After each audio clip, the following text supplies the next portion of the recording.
scenario of convoy, we could see various litigations, private litigations being filed in not only before the Madras High Court, but also before other high courts as well as the Supreme Court.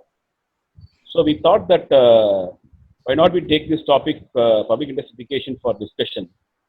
Immediately, the name of our brother Ashok Kumar flashed in our mind that he will be appropriate person to talk about it. And today, his parents as well as his sister also has joined in seeing how Ashok Kumar is presenting the topic. I welcome our speaker Ashok Kumar, his parents, as well as his sister, and all the members for joining this meeting. I hope this will be a very good session, informative and enlightening to all of us. Ashok Kumar, now the floor is yours to proceed. Thank you so much, sir. Before Mr. Ashok begins, may I now request Brother Ram Ayyappan to give the introduction speech. Brother Ram Ayyappan, the floor is yours. Thank you, sir. Indeed, it's a great privilege and honor to introduce Ashok Kumar. I've had the privilege of knowing him for the last about 8 years and in close proximity for at least 7 of those years. He's been under the esteemed tutelage of his father, S.N. Ravichandran, a senior practitioner at the Madras High Court, who is also with us. Welcome, sir.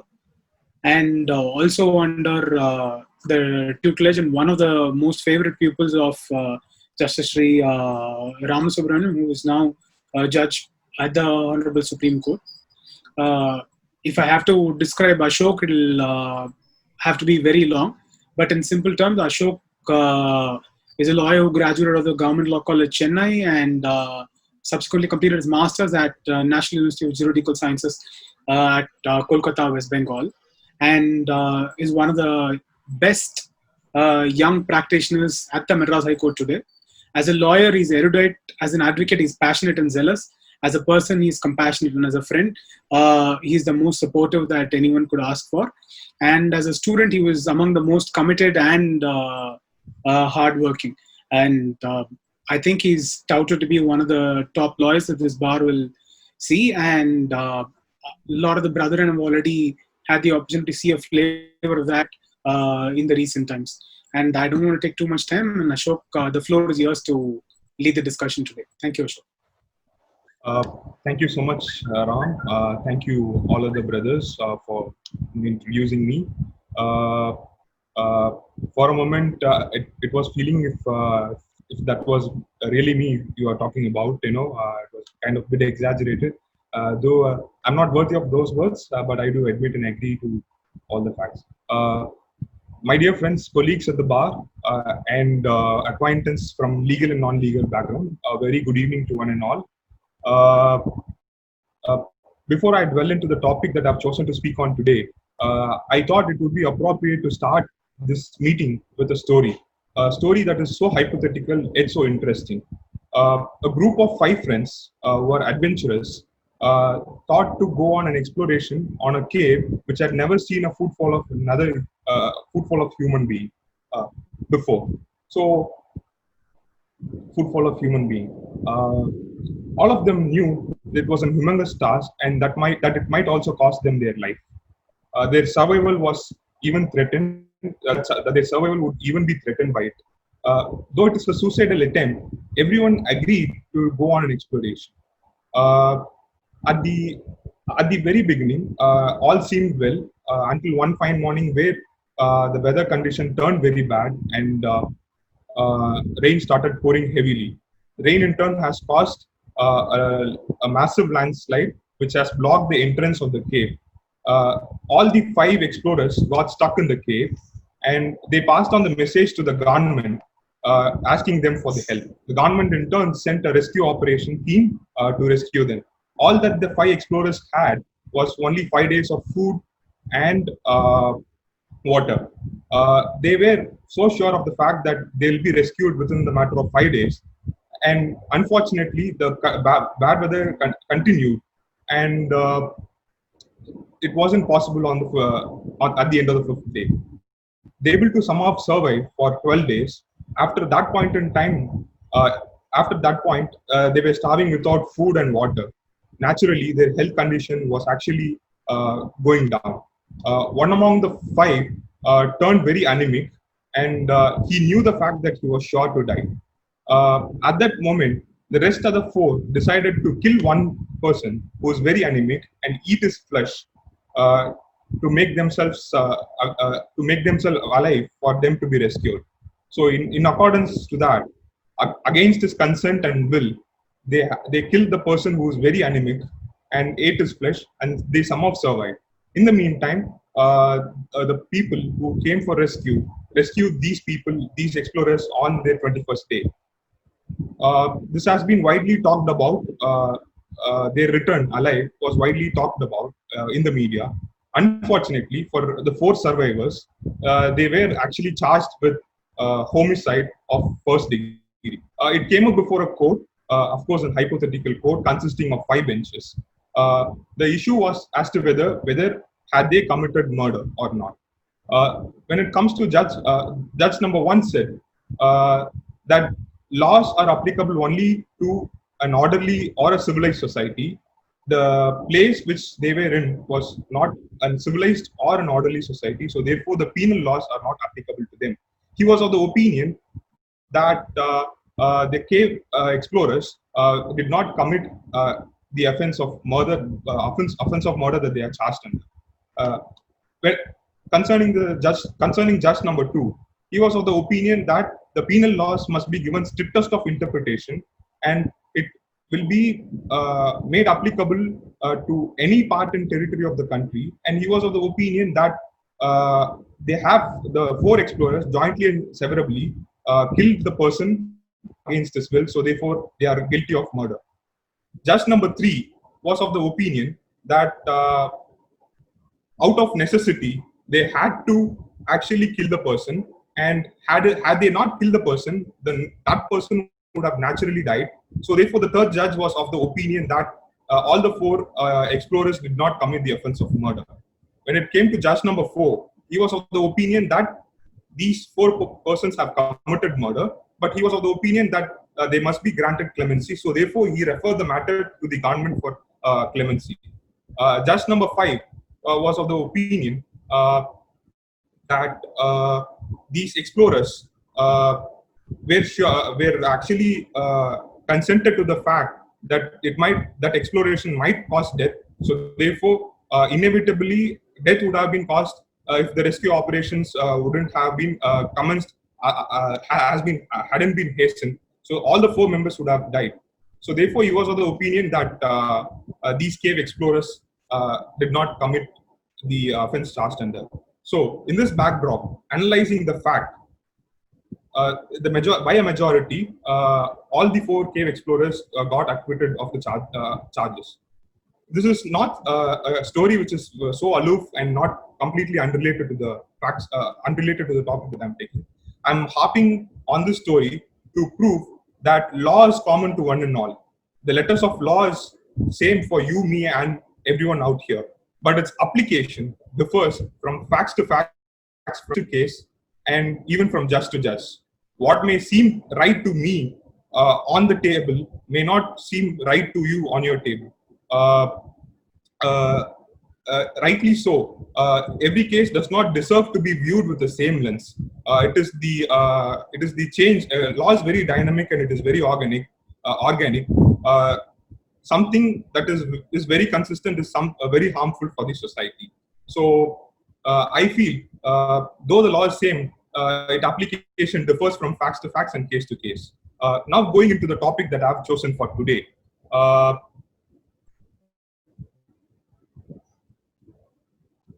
The access to justice is the basic tenet of human right.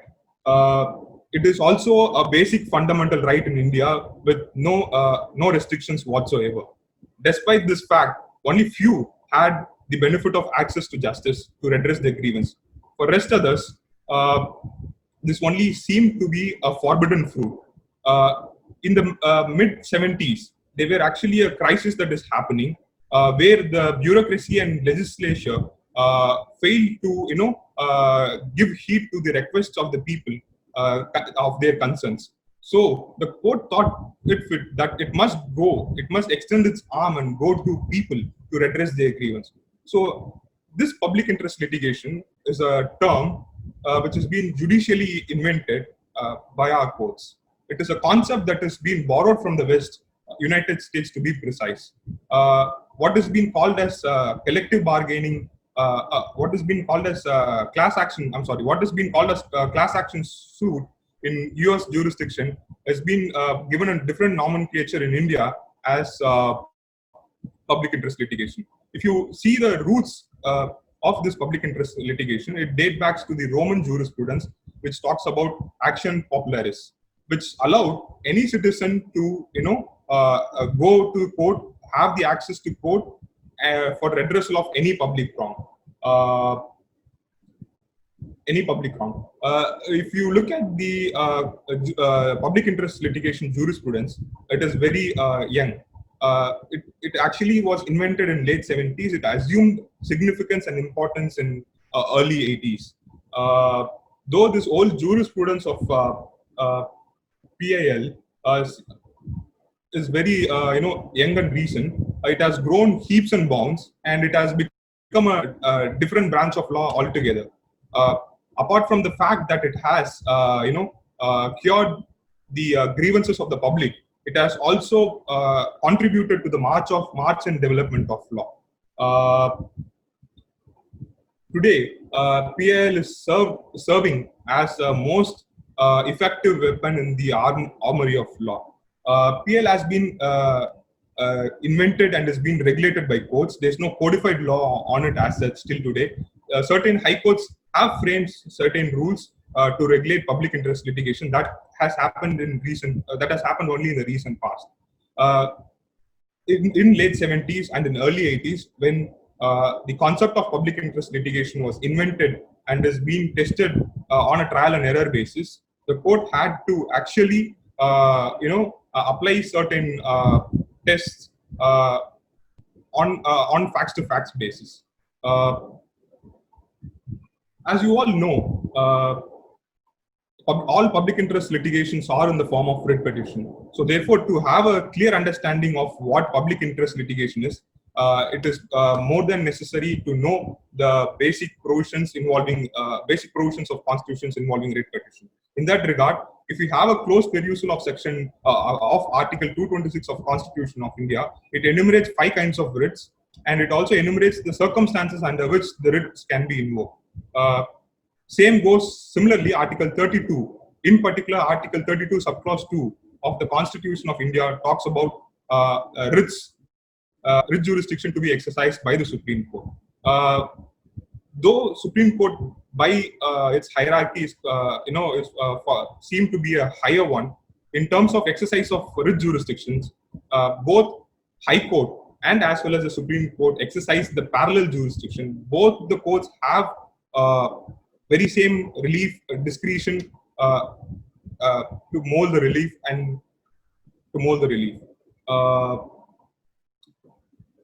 except for the fact that Supreme Court is the order of the Supreme Court becomes a binding precedent under Article 141 of Constitution of India. The writ jurisdiction exercised by both the courts are similar. It doesn't. One is not higher over the other. In this regard, there are 5 kinds of writs that has been enumerated in the Constitution. They are writ of habeas corpus, writ of quo warranto, writ of prohibition, writ of certiorari, and writ of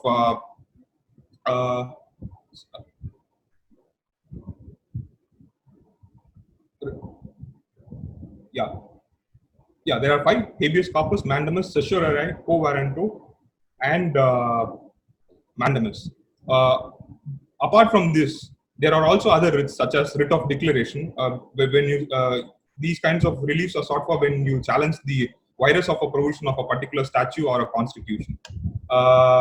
Supreme Court in categorical terms have held that all kinds of relief can be sought for in the public interest litigation. This categorical finding came in late 1980s. Over the course of time, insofar as the writ of quo warranto is concerned, there was a slight distinction. There was actually a march of law, and there was a slightly distinction which was actually happened. The law position as on today is that you cannot seek for a quo warranto under public interest litigation. They have made very clear that in the rule of locus standi cannot be relaxed in case of quo warranto, and only a person who is aggrieved by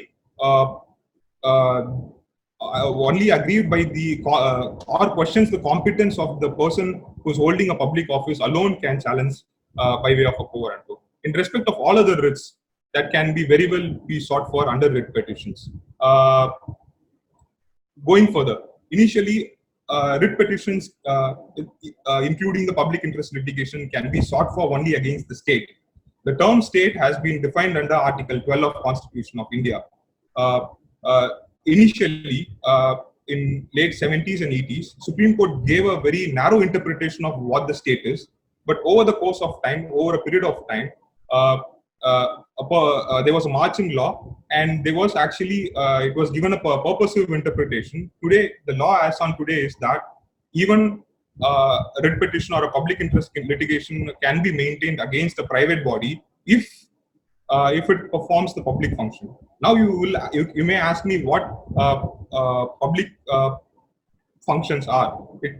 We cannot give a straitjacket formula of what public functions are. It solely depends on facts and circumstances of each case. As you all know, recently the Supreme Court have also held that BCCI is a state within Article 12 of Constitution of India. Anything which is being monopolized, anything which performs any functions which is in the nature of public functions can always be brought within the ambit of writ petitions. Going further, Article 13 of the Constitution says that any law made by the Parliament or legislature which stands in derogation of any provision of any provisions contained in Part 3 of the Constitution is void. Therefore, any public action, any public policy which has been challenged in the court of law, in particular in Supreme Court, should there must be a mandatory condition that there must be a violation of fundamental right or any right that has been guaranteed under Part 3. That is not the case with writ petition under Article 226. The scope is a bit more wider and narrow. If you look at the timeline of events, there is no set rules or a prescribed condition as to when PL can be filed. Public interest litigation, what public interest is something which cannot be defined.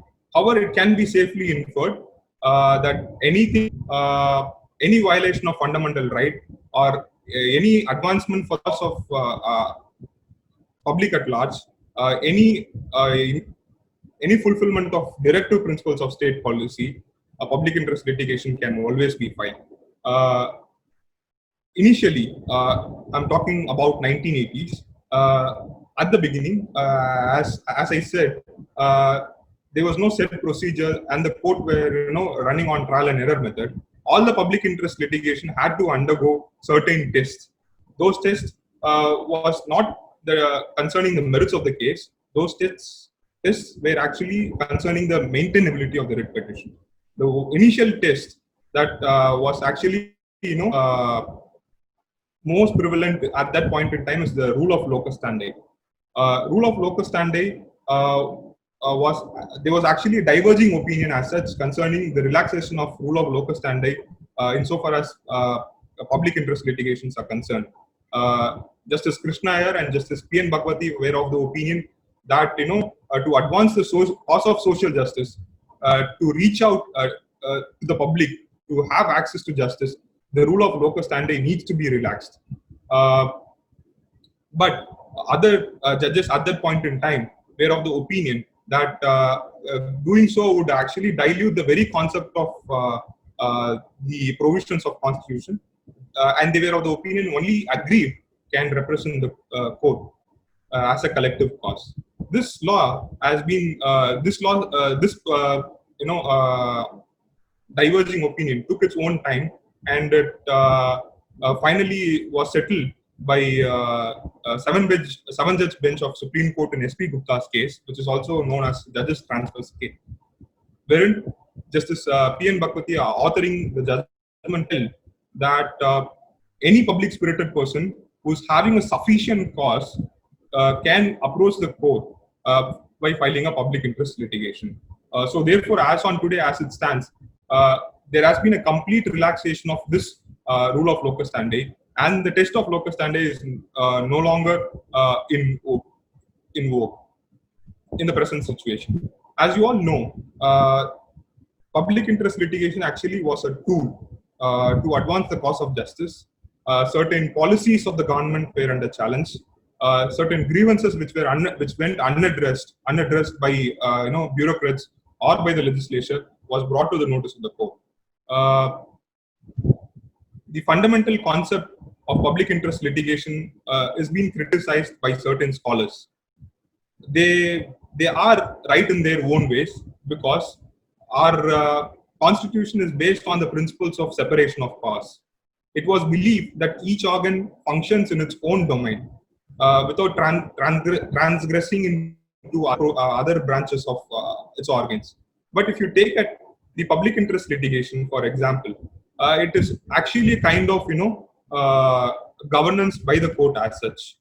This was widely criticized as something which is which is against the doctrine of separation of powers. This apart, there is also another criticism that is being faced, which as they put it, is a judicial activism. They feel that courts and judges, the jobs of courts and judges is to test the law that has been passed by the legislature, and it is not their cause to dictate terms to the legislature or to bureaucrats as to what has to be done and what has not to be done. They also feel that judiciary has extended its arm and it has transgressed into other organ of the state, and they feel that judicial activism, overstretching of judicial activism, is not a healthy thing for a democracy. Contra opinions as such, if we look at the timeline of events right from 1979 to till date, we can safely conclude that the public interest litigation has been an effective tool to quote some of the judgments. There has been a case, D.K. Basu's case, which talked about custodial death, was also a public interest litigation. In late 1980s, Professor Mr. Upendra Bakshi wrote a letter to the Supreme Court alleging violations of human rights in prisons, and that was taken cognizance by the court. And in environmental jurisprudence as such, the role of public interest litigation paved a very great role. We have come across so much of cases which actually protected the environment as such. The most interesting thing about environmental jurisprudence and public interest litigation is that writ is always invoked when there is a injury. We need to wait for the injury to happen and to be sustained for us to approach the court. But in environmental cases, before any action could be taken, there have been cases that got filed up before the Supreme Court. There was a specific plea that was taken before the court saying that there was no actual injury for them to sustain the writ petition. It was at that point in time the Supreme Court have held that propounded the doctrine of precautionary principle into the writ petition. When it comes to environmental disputes, the Supreme Court in historical terms have held that you don't need to actually wait for actual injury to happen, and it can be you can come to court even before the injury is there.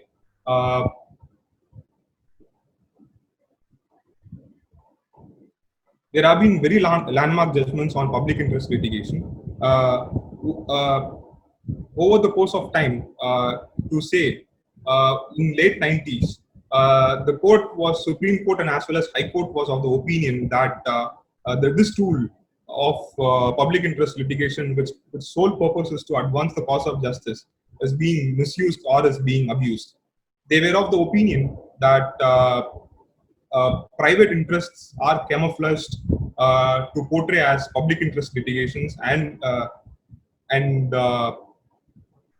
Supreme Court was rightly felt so. Actually, in that regard, actually, in 1995, the Supreme Court have held that any person who is approaching the court should not have any private or vested interest in the list. And this is the very crucial proposition, because there was no test as such. In the early 90s, there was a test of locus standi, which got settled, and thereafter, the scope and jurisdiction of public interest litigation got expanded into wide magnitude and amplitude. But after a period of 15 years, the Supreme Court felt that public interest litigation was prone to abuse, and it gave a ratio saying that there must be no private interest. So this decision was, came to the rescue of the government to say that any person who has approached the court is also having a private interest. So therefore, the writ petition or the case must be thrown at the threshold. And many cases got dismissed on the threshold, saying that the person who has approached the court is holding a private interest. Therefore, an opportunity came for Supreme Court, to clarify on this, to be more authoritative on this. The Supreme Court, on a subsequent decision, held that every public interest litigation, every person who happens to be a petitioner will have some amount of private interest, though it is a public interest litigation.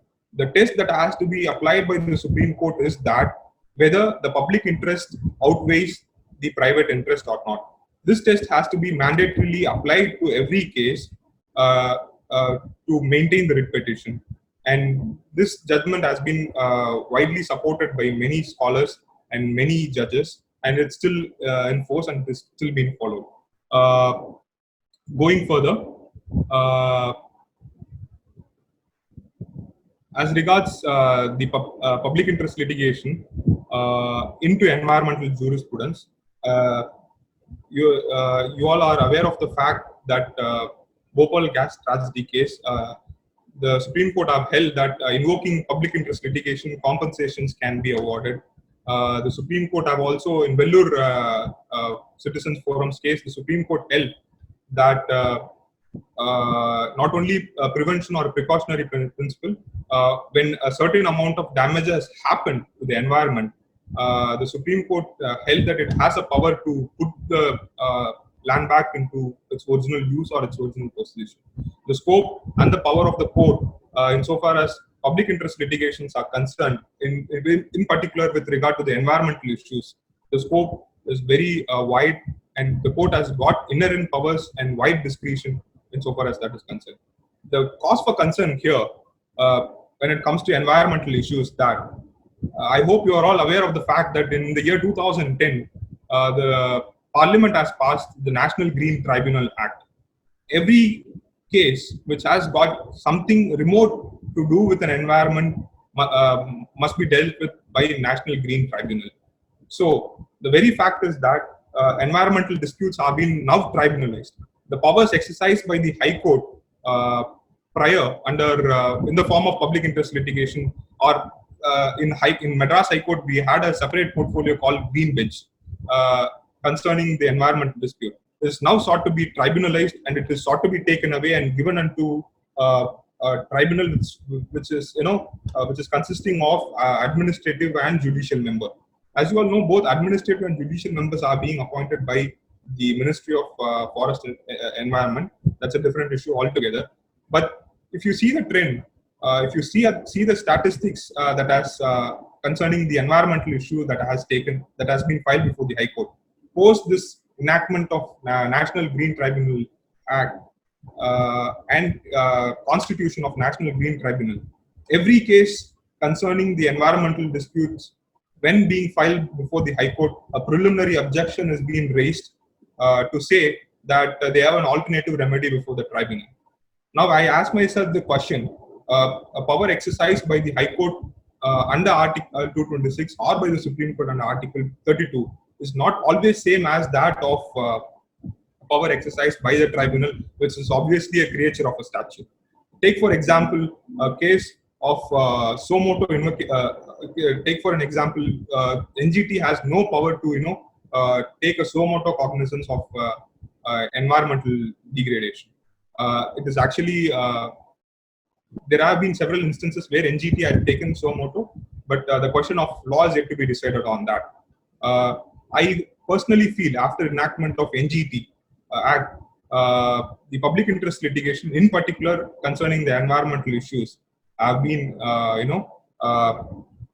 the statistics shows that there is a shortfall, and it is not it is actually a cause for concern. Moving further,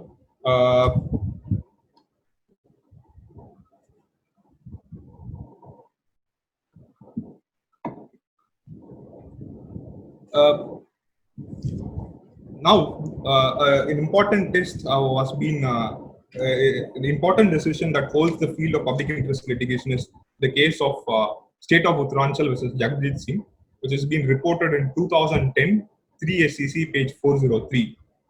This has been a judgment by a constitution bench, which has been authored by Justice Dalbir Bandari. The Supreme Court analyzed the whole issue right from its inception, origin, and came to the conclusion that public interest litigations are prone to abuse. A peculiar circumstances arose before the court as to whether, which is actually the person who was advocating the cause is not genuine, but the cause that he is advocating for is found to be genuine. What was to be done by the court under that circumstances was the primary question that it was seized of. I might be a person who might be having a private interest. I might also be the person who might be personally benefited by the order, but the cause that I adjudicate before the court is very genuine. Under those circumstances, what a court should do? Should the court outrightly throw the public interest litigation saying, yes, you're not genuine, so therefore I'll not advocate the cause that you have brought forward? Or what's the issue? The Supreme Court, found a via media approach. The Supreme Court said, even if a person who's approaching the court is found to be not bona fide and the cause that he is adjudicating is found to be genuine, then the court can very well have the power to eschew the petitioner and then adjudicate the cause and find a solution to the issue. That was the finding given by the Honorable Supreme Court in that case. Nevertheless, the Supreme Court also have elaborately dealt with the case laws right from its inception, how the public interest litigation have played an important role in shaping our society, and it was also dealt with the public interest litigation in various foreign jurisdictions. And finally, the Supreme Court gave 7-point guidelines, which is of utmost importance, which I'll take time and read it to you for your own benefit. The Supreme Court held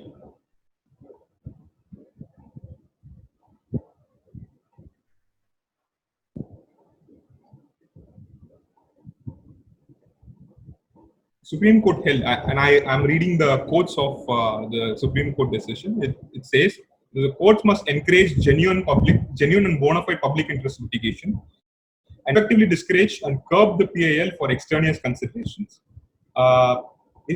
Instead of every individual judge devising his own procedure for dealing with the public interest litigation, it would be appropriate for each high courts to properly formulate rules for encouraging the genuine PIL and discouraging the PIL filed with oblique motive. Consequently, we request the high courts who have not yet framed the rules should frame the rules within 3 months. The Registrar General of each high court is directed to ensure that the copy of the rules prepared by the High Court is sent to the Secretary General of this court immediately thereafter. The courts should prima facie verify the credentials of the petitioner before entering a PIL. The court should also prima facie satisfied regarding the correctness of the contents of the petition before entertaining a public interest litigation. The court should be fully satisfied that a substantial public interest is involved before entertaining the petition. The court should also ensure that the petition which involves a larger public interest, gravity and urgency must be given a priority over other petitions. The courts, before entertaining public interest litigation, should ensure that the public interest litigation is aimed at the redressal of genuine public harm or public injury. The court should also ensure that there is no personal gain whatsoever, private motive or oblique motive behind filing of the public interest litigation.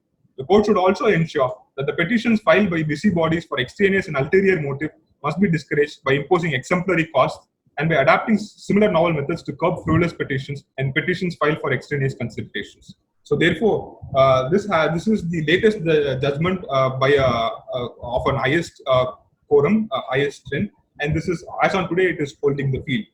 In this case, the Supreme Court have held that public interest litigations are prone to abuse. So therefore, checks and balances are necessary. Therefore, the court was of the opinion that each high court shall frame certain rules concerning public interest litigation to test the veracity of the petitioner, to test the genuineness of the claim that he is bringing forward.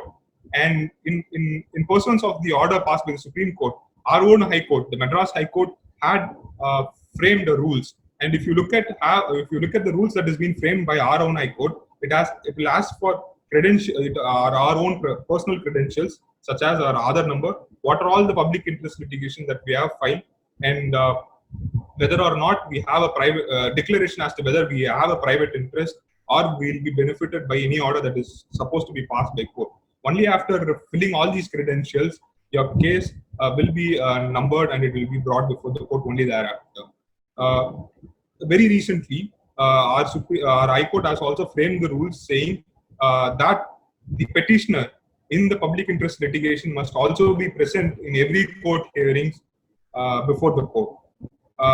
There was actually a challenge. It was actually an administrative order in administrative side.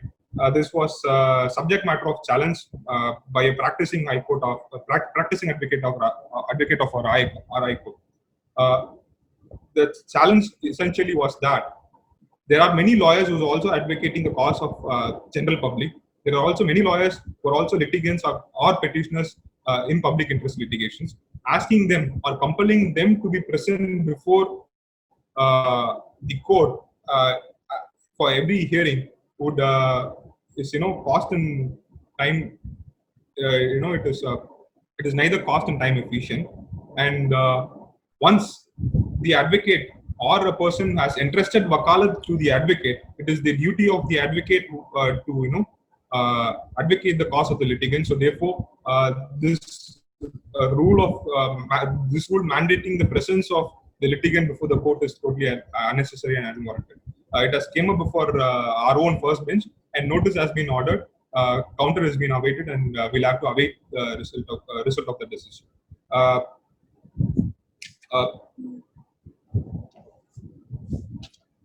I'm not disagreeing with the fact that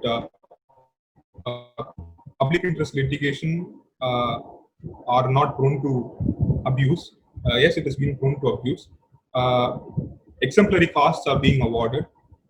Undertaking is also sought for from the litigant to say that if any cost is being imposed by court, he'll abide by it. They are also asking for Aadhaar number and PAN number just to see if he is capable of paying the cost in case if it's been awarded by the court.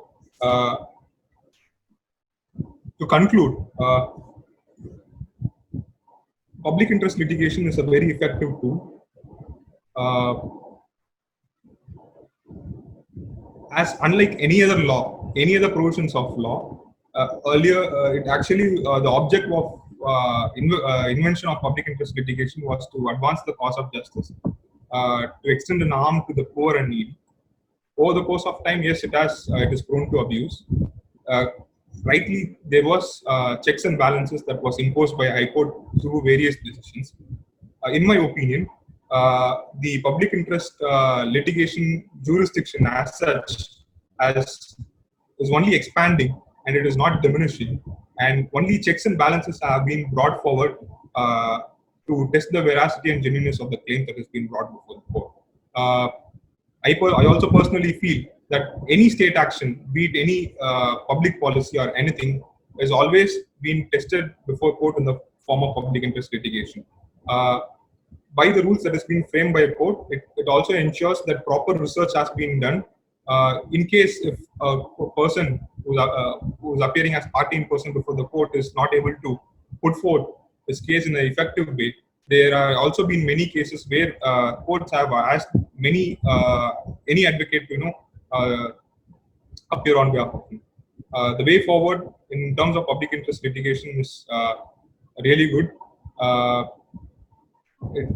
judiciary is actually acting as a watchdog of every governmental actions or any governmental inaction. So therefore, the scope and jurisdiction is expanded. With this, I conclude.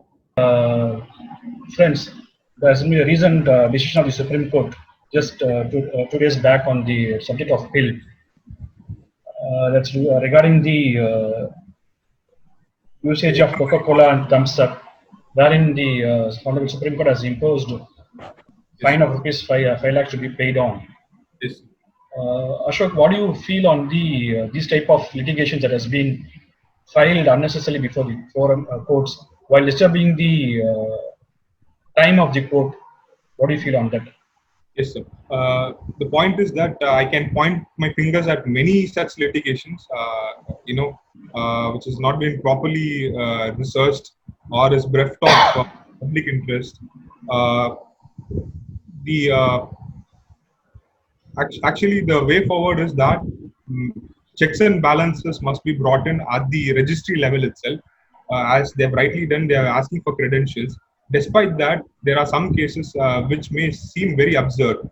For example, there has also been a public interest litigation that has been filed as an urgent matter that came up before the Supreme Court to change the name of India as Bharat. If you have looked at Article 1, there's a solution to it.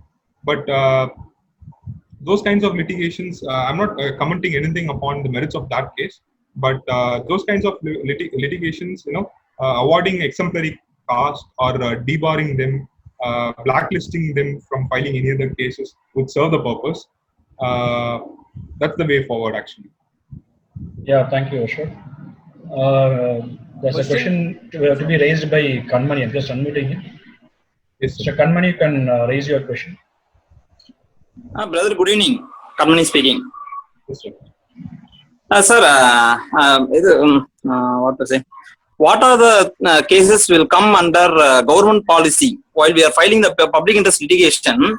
Some cases are dismissed, stating that it's coming under government policy. What are the cases deemed to be a government policy? There is no, as I said, there is no set principles or a specific finding that is being given by the courts as to what public policy is. But there is one judgment which said anything done by the government to advance the directive principles of the state policy, any policy that is being taken for the benefit of the people at large, which advances the directive principles, provisions contained in Part 4, which is directive principles of state policy, is a public policy. But I'm not sure as to whether if it's the right definition of what public policy is. It depends on facts and circumstances of each case. Any other questions from the forum? Girija has got Can I question. clarify you, sir?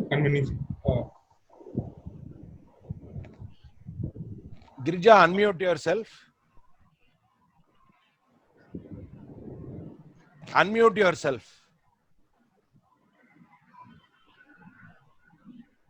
Yeah, now, okay, I can. Hi, Ashok. Hi, ma'am. Oh, don't call me ma'am. I'm just Akka. Okay, fine. I'm so happy to see you after a very long time. I'm so happy to see Appa, uncle also. I feel so blessed to see him after a very long time. Just convey my regards to him. I'm so happy to see you both after a very long time. Now, on academic note, Ashok, you said there's something which has got private interest in a litigation. Yes. It shall not be treated as public interest litigation. That is the point that you made it very clear. Correct. Yeah, I think you can follow me. Okay then. Yes, yes, I can follow you. I can follow Okay. you. So there's a crack in my thing, my network. That is right. Now, No, can a writ can be converted into a public interest litigation? The answer is yes. Definitely, it's a yes. I know. But don't you think controversial interest or controversial very cardinal principle has been shaken while a writ has been transferred into public interest litigation, whereas just now you mentioned that in a public interest litigation there should be no private interest as such. So on that something nuances should be there. Can you please explain that thing where the real difference lies? Thank you for your question, Akka. My simple answer would be that though a case has been filed in the form of writ petition, which is adversarial form of litigation, though it involves private interests of individuals who are arrayed as parties in the writ petition, if the court feels that there is a sufficient cause which must be redressed and which would be beneficial for the public at large, the court is having a wide discretion to convert the writ petition into a public interest litigation, but not vice versa. The court feels that you have a private interest, which is solely a private interest motivated by not a good motive, then the court cannot entertain your writ petition. Entertain your writ petition, it will dismiss it in limine. Though there are some private interests, you are at liberty to pursue them in the form of another writ petition. Did I clarify you? The answer has been given by you, brother. And we're just moving for the Actually, next my question. answer would be that any cases that has been filed in the form of a writ petition can be converted. There is no doubt about it, but it is not possible vice versa. Is my answer. Yeah, the next question is by Brother Soprakash. May I request Brother Soprakash to raise a question? Good evening, Brother Ashok. It was a very lucid way presentation by you. You were talking about the existence of Green Tribunal and as well as the Green Bench before the High Court. You were saying that, that the Green Tribunals, the power of the High Court has been taken by the Green Tribunal. Yes. Yes. Do you think that the Green Tribunal requires more power, more or less similar to the Article 226 for effective functioning? Yes. No, you're not audible. So what is your question precisely? See, Don't mind, can you repeat it, sir? the Green Tribunal is now in existence by, Yes, way sir. of by way of a separate act in 2010. Correct. Do you think that the powers of the Green Tribunal should be widened Yes. enough to include more or less Article 226? That's a good question, sir. I would personally feel that tribunal, being a creature of statute, cannot be given with an inherent power. If that is going to happen, then in future there might be a case where every tribunal would be entrusted with an inherent power. Rather, I would suggest that high courts should also entertain public interest litigations which are concerning the subject category of environment, notwithstanding the fact that the tribunal has been formed specifically to redress the environmental issues. The scope of High Court is very high. It's it is very it's so inherent. It can even mold the relief, and it can even grant a relief which has not been even sought for. But that is not the case when it comes to tribunals. It's bound by its own pleadings. It's bound by the arguments that has been raised and it's been put forth. Its hands are tied. They'll have to work within the limited confines of statute. So therefore, I would feel interesting national rather than interesting national green tribunal with wide powers, which are equivalent to that exercised by an high court. I would rather say that the high court should also start entertaining the public interest litigations, which concerns public at large concerning the environmental issues. Any other questions?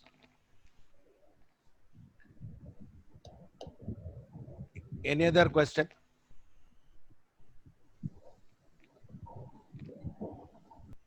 Our next meeting will be on 16th, Tuesday at 4 p.m. Advocate Shivakumar will be presenting on the Protection of Women from Domestic Violence Act. This is next meeting. Over to Jayanti Shah. Good evening, all of you. Yeah. I deem it a great honor and privilege to propose the vote of thanks on this memorable occasion. Let me first thank you all for making this session a resounding success. First and foremost, I would like to thank Mr. Ashok, who is obliged to be our speaker for the day. My heartfelt thanks to all the guests for logging in and sharing their valuable inputs. Last but not least, I thank all my member friends for making this meet a great success. Thank you. Thank you, everyone.